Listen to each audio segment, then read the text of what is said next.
에스겔 36장 16절에서 31절까지의 말씀을 제가 봉독하겠습니다. 여호와의 말씀이 또 내게 임하여 이르시되, 인자야, 이스라엘 족속이 그들의 고국 땅에 거주할 때에 그들의 행위로 그 땅을 더럽혔나니 나 보기에 그 행위가 월경 중에 있는 여인의 부정함과 같았느니라. 그들이 땅 위에 피를 쏟았으며 그 우상들로 말미암아 자신들을 더럽혔으므로 내가 분노를 그들 위에 쏟아 그들을 그 행위대로 심판하여 각국에 흩으며 여러 나라에 해쳤더니 그들이 이른바 그 여러 나라에서 내 거룩한 이름이 그들로 말미암아 더러워졌나니 곧 사람들이 그들을 가리켜 이르기를 이들은 여호와의 백성이라도 여호와의 땅에서 떠난 자라 하였음이라. 그러나 이스라엘 족속이 들어간 그 여러 나라에서 더럽힌 내 거룩한 이름을 내가 아꼈노라. 그러므로 너는 이스라엘 족속에게 이르기를 주 여호와께서 이같이 말씀하시기를 이스라엘 족속아, 내가 이렇게 행함은 너희를 위함이 아니요 너희가 들어간 그 여러 나라에서 더럽힌 나의 거룩한 이름을 위함이라. 여러 나라 가운데에서 더럽혀진 이름 곧 너희가 그들 가운데서 더럽힌 나의 큰 이름을 내가 거룩하게 할지라. 내가 그들의 눈앞에서 너희로 말미암아 나의 거룩함을 나타내리니 내가 여호와인 줄을 여러 나라 사람이 알리라. 주 여호와의 말씀이니라. 내가 너희를 여러 나라 가운데에서 인도하여 내고 여러 민족 가운데에서 모아 데리고 고국 땅에 들어가서 맑은 물을 너희에게 뿌려서 너희로 정결하게 하되 곧 너희 모든 더러운 것에서와 모든 우상 숭배에서 너희를 정결하게 할 것이며 또 새 영을 너희 속에 두고 새 마음을 너희에게 주되 너희 육신에서 굳은 마음을 제거하고 부드러운 마음을 줄 것이며 또 내 영을 너희 속에 두어 너희로 내 율례를 행하게 하리니 너희가 내 규례를 지켜 행할지라. 내가 너희 조상들에게 준 땅에서 너희가 거주하면서 내 백성이 되고 나는 너희 하나님이 되리라.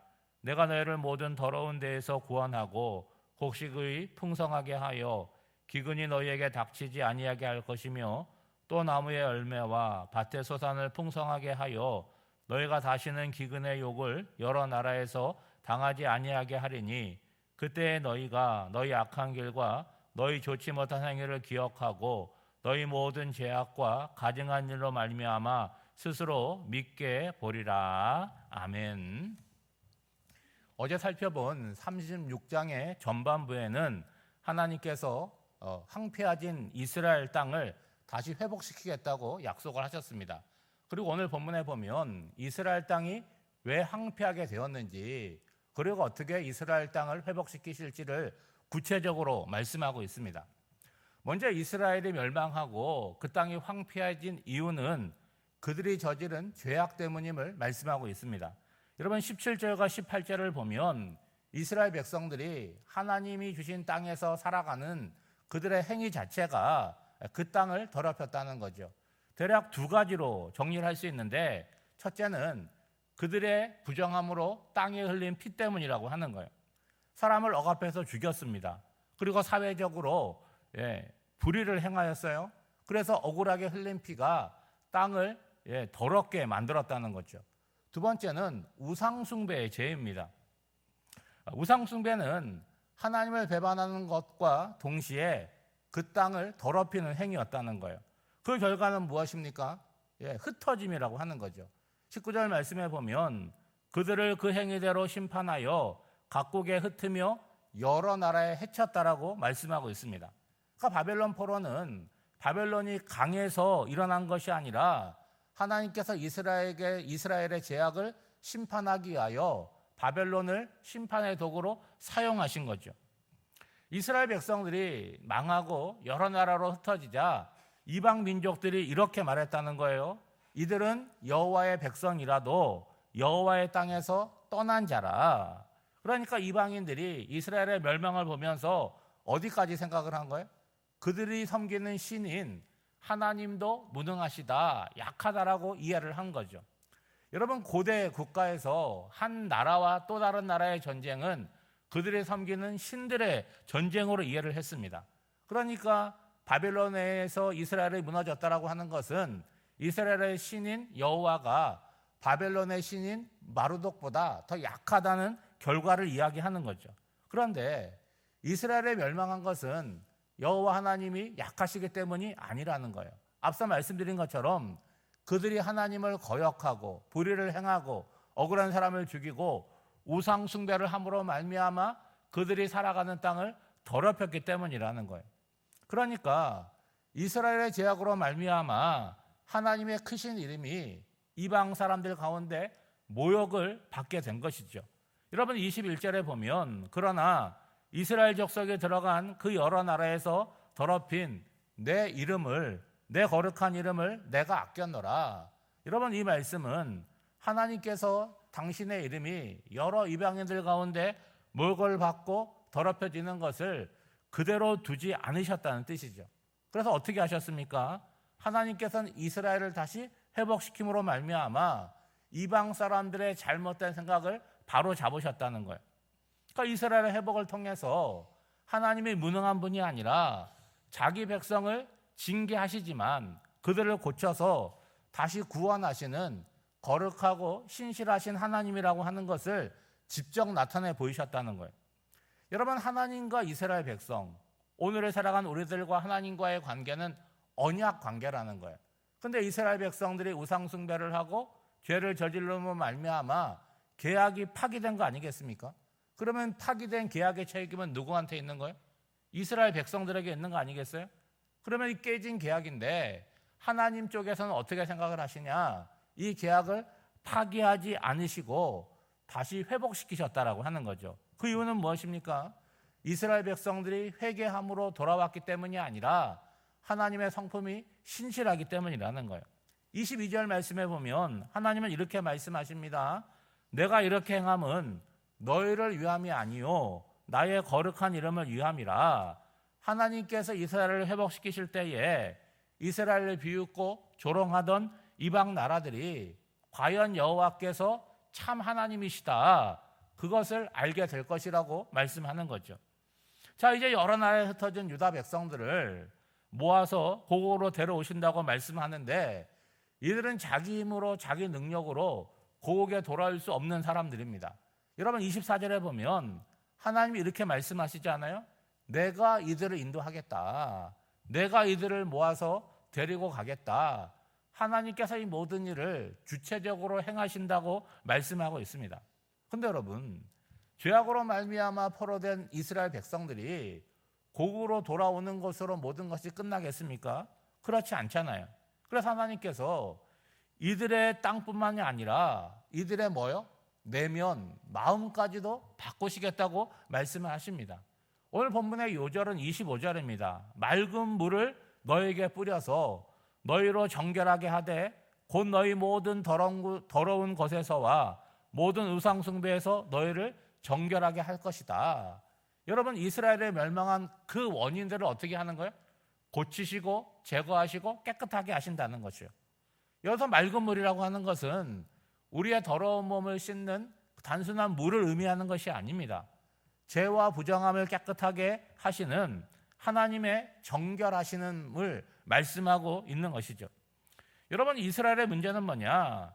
힘이 약해서 포로로 끌려간 것이 아니라는 거예요. 그들의 근본적인 문제는 더럽혀져 있다는 거죠. 그러니까 하나님께 허락하신 거룩한 땅에서 그들을 내치신 거라고 할 수가 있겠죠. 그러므로 참된 회복이라고 하는 건 뭐겠습니까? 그들의 죄와 악을 깨끗하게 씻는 거겠죠. 하나님께서는 이스라엘 백성을 고국으로 돌려보내시기 전에 그들의 내면에 더러운 것과 우상 숭배에서 정결하게 하시겠다라고 말씀을 하시는 거죠. 문제는 깨끗하게 씻은 다음, 그 다음이라고 하는 거죠. 여러분 우리도 마찬가지잖아요. 언제 씻습니까? 밖에 나갈 때도 씻지만 밖에 나갔다 들어와서 이제 다시 나갈 일이 없고 그럴 때 깨끗하게 씻고 깨끗한 옷을 갈아입고 집에 머물게 되지 않겠습니까? 그러니까 깨끗함을 유지하는 게 중요한 거죠. 여기에 뭐가 필요한 거예요? 우리의 결단과 순종이 필요하다는 거죠. 근데 문제는 우리의 의지가 생각보다 약한 것이 문제겠죠. 그래서 하나님께서 말씀하십니다. 26절에 보면 또 새 영을 너희 속에 두고 새 마음을 너희에게 주되 너희 육신에서 굳은 마음을 제거하고 부드러운 마음을 줄 것이며 새 영과 새 마음을 주신다는 것은 하나님께서 어떻게 하신다는 거예요? 우리의 내면과 인격을 새롭게 하신다는 거예요. 돌처럼 굳어버려서 하나님의 말씀이 들어와도 심겨지지 않는 길가와 같은 그 딱딱한 마음이 아니라는 거예요. 그거를 제거해 버리시고 말씀을 들으면 어떻게 하는 거예요? 찔려하고 아파하고 회개하고 돌이켜 순종하는 부드러운 마음으로 바꾸어 주신다는 거죠. 그리고 27절에는 내 영을 너희 속에 두겠다라고 말씀하십니다. 여기서 내 영은 뭐겠습니까? 하나님의 영이신 성령을 이야기하는 거죠. 하나님께서는 이제 그들에게 자 고국으로 돌아왔으니까 이제부터는 잘 살아라, 내가 지켜보겠다, 그렇게 말씀하시는 것이 아니라는 거예요. 성령을 주셔서 그들의 일상 가운데 말씀을 들려주시고 깨닫고 삶을 돌이켜 살아갈 수 있도록 함께 하신다라고 말씀하는 거죠. 이렇게 하심으로 하나님이 기대하시는 바가 뭡니까? 하나님과의 관계가 다시 회복되고 새로워지는 거예요. 여러분 28절에 보면 내가 너희 조상들에게 준 땅에서 너희가 거주하면서 내 백성이 되고 나는 너희의 하나님이 되리라. 이것이 회복의 핵심이라고 하는 거예요. 여러분 생각해 보세요. 하나님을 빼고 모든 걸 다 갖고 있어요. 물질도 갖고 있고 건강도 갖고 있고 다 갖고 있어요. 그러면 여러분 행복할 것 같지만 공허하고 만족감이 없다는 거예요. 그런데 하나님 한 분 내 삶의 주인으로 계시면 그분으로 말미암아 부족함이 없게 되고 일상 가운데 감사와 은혜가 넘치게 되는 거죠. 여러분 하나님과의 관계가 회복되면 이제부터는 어떤 사람이 됩니까? 죄에 대해서 두려움을 갖고 죄를 무겁게 여기며 살아가는 능력이 생긴다는 거예요. 그리고 이미 지나가 버린 잘못된 삶을 생각하면서 부끄럽게 여긴다는 거죠. 그리고 이제는 그렇게 살면 안 되겠다라는 마음을 먹고 오늘을 반듯하게 살아가는 능력이 생기게 되는 거죠. 여러분 뭐가 달라진 것입니까? 과거에는 이러다가 매 맞을까 봐, 벌 받을까 봐 하나님 두려워서 살았는데 이제는 그런 수준이 아니에요. 하나님이 나를 얼마나 사랑하는지를 내가 아는 거죠. 그 사랑을 배반함으로 하나님을 아프게 하지 않으려고 내가 살아가는 거예요. 이게 뭡니까? 세상적으로 말하면 철든 거잖아요. 그러니까 성숙한 신앙으로 살아가게 된다는 거죠. 오늘 한 달도 하나님의 자녀답게 반듯하게 또 하나님을 기쁘시게 하며 살아나가는 저와 여러분이 되시기를 주님의 이름으로 축복합니다. 기도하겠습니다. 하나님 아버지, 자녀의 삶에는 아버지의 기대가 담겨 있는 것처럼 우리의 삶에는 하나님의 소원과 기대가 있는 줄을 믿습니다. 연약한 인생이지만 반듯한 삶을 통하여 하나님의 이름에 영광이 되게 하시고 하나님의 사랑을 알고 그 사랑에 합당한 삶으로 응답하며 살아가게 하옵소서. 예수님의 보혈로 깨끗함을 입었으니 죄와 악으로 더럽히는 일이 없도록 우리를 붙들어 주옵소서. 오늘 하루도 우리의 몸과 마음에 새 영과 새 마음을 부어주사 부드럽고 온유한 심령으로 살아가게 하옵소서. 날씨가 너무나 무덥습니다. 성도들의 건강을 지켜주시되 특별히 우리 교회학교 아이들과 노년의 갈렙부 성도들의 건강을 지켜주셔서 이 무더운 여름을 탈나지 않고 잘 지나갈 수 있도록 인도하여 주시고 무엇보다도 육신의 연약함 가운데 있는 환우들을 기억하여 주사 병원에서 치료를 받고 약을 먹고 이런 모든 일들이 그들의 육신의 치유와 회복으로 향하여 나가는 놀라운 역사가 나타나게 하여 주시고 오늘 한 날도 각자의 삶의 자리에 보내심을 받아 살아가는 성도들의 삶에 주님께서 함께하사 주와 동행하는 복된 하늘이 되기를 간절히 바라오며 이 모든 간구를 예수님의 이름으로 기도하옵나이다. 아멘.